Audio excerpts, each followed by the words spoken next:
정재산 풍수님에게 질문 제 18호를 드립니다. 남자가 죽어서 음이라면 왼팔은 오른팔이 돼야죠. 인간은 95%가 오른손잡이입니다. 그래서 모든 문화는 오른손잡이 중심으로 이루어졌습니다. 그래서 글씨도 상하 좌우로 씁니다. 원을 그릴 때도 좌에서 우로 그립니다. 물론 왼손잡이는 우에서 좌로 그리면 쉽겠죠. 시계의 방향도 좌에서 우로 행합니다. 역학에 입문하면 처음에 음양을 배웁니다.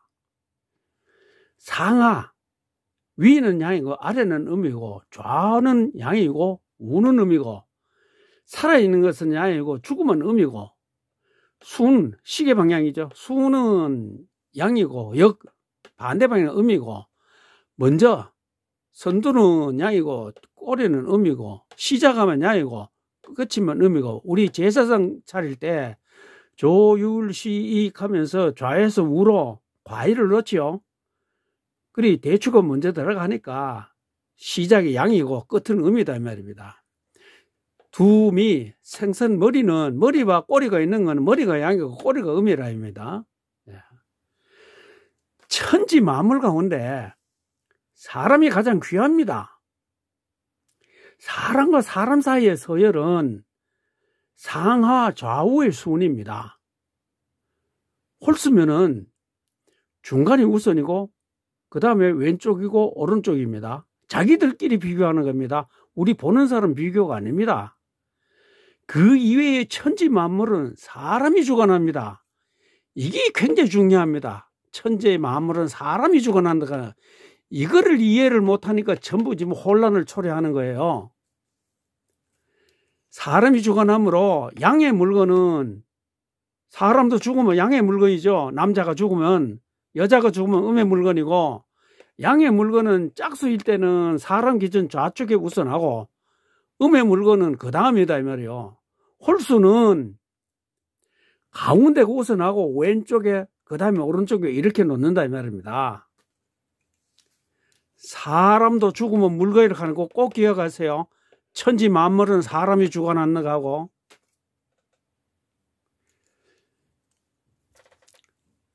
정제삼풍수께서는 풍수지리 비석의 서예는 부좌후 구분하는 방법 하면서 뭐냐면 한 방에 정리한다는 이런 동영상을 올렸는데요.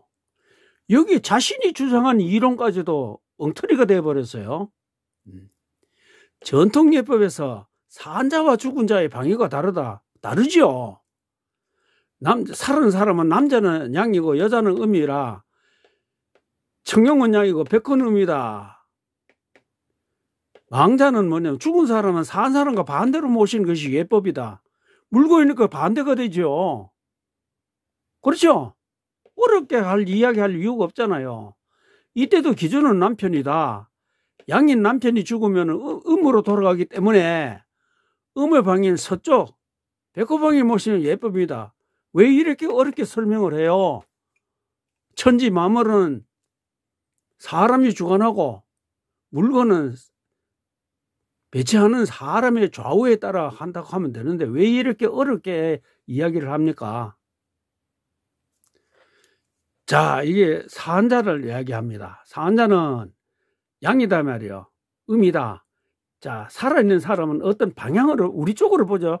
우리 쪽으로 보고 있으니까 왼쪽이 남자고 오른쪽이 여자면 청룡백호고 왜 그럽니까? 우리 쪽으로 보고 자기들끼리 좌우를 따지는 여기서 보면 이쪽이 왼쪽이죠. 여기서 보면 이게 오른쪽이고 그래 왼쪽이 우선한다 이 말이에요.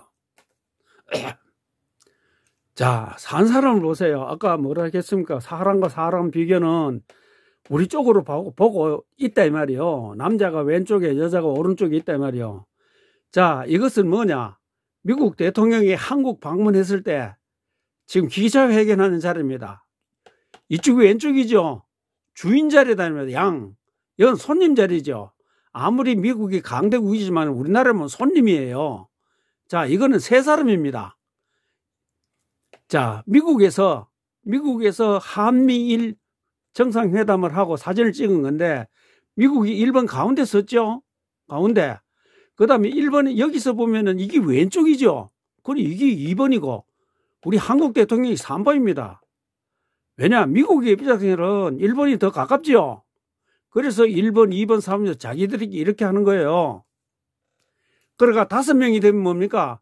4번, 5번 이렇게 되는 거예요. 자, 이번에는 뭡니까? 죽으면 어떻게 되느냐 이 말입니다. 죽으면 남자가 왼쪽에 가고 여자가 오른쪽에 가요. 이 말입니다. 우리 묘술 때 어떻게 합니까? 우리가 이래 바라봤을 왼쪽에 남자 오른쪽에 여자죠. 전부 다. 양의 물건은 왼쪽에 음의 물건은 오른쪽에 놓으면 안 됩니까? 이걸 자꾸 뭐냐면은 죽은 조상을 살아있는 거로 자꾸 생각하니까 섞여서 혼잡이 돼가지고 모르는 거예요. 자, 앞에 뭡니까? 사람이 물건을 배치할 때 아닙니까? 죽으면 양의 물건은 남자는 양의 물건이죠. 죽으면 음이 되는 게 아니에요. 왼쪽에 여자는 음의 물건을 오른쪽에 놓는다 이 말이에요. 자, 제사 지낼 때 한번 보세요. 이거가 똑같죠. 아버지를 왼쪽에 어머니를 오른쪽에 하지요. 그 다음에 묘지를 하더라도 뭡니까? 남편을 왼쪽에 여자를 오른쪽에 하지요. 똑같잖아요. 사람이 이거 누가 합니까? 사람이 하죠. 사람이 하는 입장에서 보면서 왼쪽 오른쪽을 따지는 거예요. 자, 이제 물건 배열 한번 봅시다. 우리가 옛날에 문패 달았죠. 문패 뭡니까? 가면은 남편을 왼쪽에 부인을 오른쪽에 답니다. 묘지하고 똑같죠. 남자 왼쪽 오른쪽 물건이니까 그런 거예요. 문패가. 이거 사람 아니죠. 자, 할아버지와 아들과 손자 서희를 한테 지금 묘를 해놨어요. 여기는 할아버지, 여기는 아들, 여기는 손자예요. 상하좌우라 그랬죠. 위에 할아버지를 모시고 아래에 아버지와 아들을 모셨다 이 말이요. 그러면 뭡니까? 왼쪽이 우선하죠. 양이니까. 그리 여기에 아버지를 모시고 우측에 아들을 모셨다 이 말입니다. 자, 이거 강원도청기인데요. 태극기, 강원도청기, 새마을기 3개를 했지요. 태극기가 우선이죠. 강원도청기보다는. 그러니까 1번은 1번 자리를 주고 왼쪽에 물건이니까 왼쪽이 우선하죠. 2번 자리에 강원도청기를 걸고 그 다음에 3번에 새마을기를 걸든지 민방위 길을 걸든지 하는 거예요. 자, 묘지 봉분은 하나인데 남편과 2 부인 3사람이 봉분 안에 들어가 있어요. 그럼 이때는 어떻게 해야 되느냐? 자, 보세요. 비문은 이렇게 되어 있습니다. 전이이공, 전이이시 덕수입니다. 대작진행부입니다. 덕수묘인데 첫 부인은 해주 최씨고 부우라고 했어요. 우측에. 그 다음 후배는 진주 강씨인데 부좌예요. 자, 내가 앞에서 설명한 대로 하면은 자, 남편이 가운데고 그럼 왼쪽이 물건이니까 왼쪽이 우선하죠. 그러니까 첫 부인 해주 최씨를 왼쪽에 하고 부좌로 하고 후배가 다음이니까 진주광씨를 부우로 하면 되죠. 아까 깃발하고 맞잖아요. 그런데 정제삼 풍수의 주장대로 하면 뭡니까? 해주 최씨가 이쪽으로 가야 돼요. 우측에. 후배가 뭐냐? 진주광씨 왼쪽에 오고 그럼 뭡니까? 서열이 뒤바뀌잖아요. 자, 방금 앞에서 설명한 거 다시 이제 설명드립니다. 자, 깃발도 문패죠. 사람도 죽으면은 물건이죠. 다 물건이죠. 자, 물건은 3개일 경우는 가운데가 1번이고 왼쪽이 2번이고 오른쪽이 3번이다 이 말이요. 그럼 이 집에도 뭐냐? 남편이 1번이고 가운데 왼쪽에 첫째 부인, 좌지와 부자, 우측에 부우, 둘째 부인을 모시면 되죠. 이렇게. 그런데 정제삼 풍수의 주장대로 하면 바뀌잖아요. 서열이. 자, 이거는 조선 왕릉입니다. 자, 우리가 앞에서 봤을 때 왼쪽이 남자, 오른쪽이 여자죠. 살아있을 때는, 자, 남자가 이렇게 누워 있습니다. 살아있을 때는 좌가 이쪽 왼팔이죠. 이쪽 오른팔이고. 그렇죠? 그러면은 살아있을 때는 이쪽에 있었는데 죽었을 때는 이쪽 왔잖아요. 그러면 죽었을 때는 어떻게 됩니까? 왼쪽에서 오른쪽에서 왼쪽으로 와서는 음이 돼 있죠. 여기서 음이 돼 있으니까 뭡니까? 죽고 나면은 팔이 바뀌어야죠. 그렇죠? 이게 우측이 돼, 이게 좌측이 돼야 안 됩니까? 그러면 자, 남편의 우측이 맞죠? 여자가 부우가 맞죠? 근데 왜 이걸 자꾸 부자를 가? 이거 할 때 뒤로 돌아가 가지고 남자를 기준으로 살아있는 걸 기준으로 이 기준으로 좌다 이 말입니다.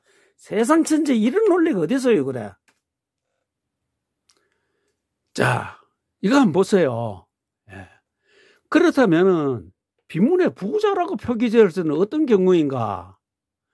그 이야기는 남편 기준으로 좌측이 모시다는 뜻입니다. 여기서 중요한 것은 좌는 왼쪽 오른쪽이 아닌 청룡으로 이해해야 합니다. 청룡으로 이해해야 된다 말이에요. 자, 보세요. 자, 이거는 묘지 뒤에서 봤습니다. 앞에서 본 게 아니고 뒤에서 보니까 부인이 왼쪽에 있죠. 남편 오른쪽에 있는데, 자, 이럴 때 뭐냐면은 남편이 살아있을 때는 뭡니까? 이쪽이 우측이죠. 이쪽 좌측이고. 그럼 죽었다 이 말이에요. 죽으면 음이 됐다 했거든요. 그럼 뭡니까? 음이 되면 좌우도 바뀌어야죠. 그렇잖아요. 그러면 자, 남편의 우측에 있죠. 부인이. 그렇죠? 죽었으니까. 남편의 우측의 부인은 그럼 부우지 왜 부좌가 돼요?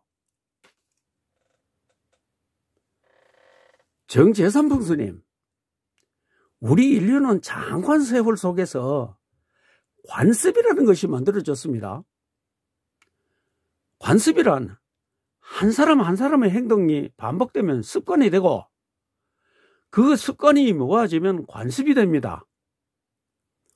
우리 민법 제1조에 뭐라고 되어 있냐 하면은 민사에 관한 법률의 규정이 없으면 관습법에 의하고 관습법이 없으면 조리에 의한다라고 되어 있습니다. 인간은 모든 사물을 관장합니다. 내 조상도 물건입니다. 따라서 사람을 기준으로 양의 물건은 좌측에, 음의 물건은 우측에 배치하는 것이 우리의 관습인데, 어리석은 유교 신봉자들이 죽은 조상을 산 사람으로 보는 견해가 생겨 이런 혼란을 가져온 것입니다. 사람은 사람끼리 음양을 따지고 모든 사물은 관장하는 사람 기준으로 음양을 따지게 되는데 왜 각자 자신의 주장을 합리화하기 위한 기준으로 떠듭니까? 풍수를 모르는 사람은 청룡이 무엇인지 백호가 무엇인지를 알지 못하지요. 그러나 왼팔 오른팔은 알죠. 정재산 풍수님, 사람은 죽으면 음이라면서요? 그러면 남자가 죽으면 여자가 되는가요? 죽어도 남자는 남자 시신이고 여자는 여자 시신이요. 이런 엉터리 이론을 주장하면 안 되죠. 모든 사물을 사람 기준으로 보면서 부자 부호를 따지면 묘지 뒤로 돌아가서 남자 기준 부자 부호를 따지는가요? 이런 행위는 자신의 논리를 합리화하려는 것이죠. 모든 사물은 사람이 주고 나누는 대원칙에 어긋나지요. 남자가 죽어 음으로 돌아가면 왼팔은 오른팔이 되어야죠. 그러면 백호방에 쓴 부인은 남편 기준 부우가 아닌가요? 정재산 풍수님, 자신이 한 주장도 앞뒤가 안 맞죠? 그러면 엉터리 주장이 아닌가요? 답변해 보십시오.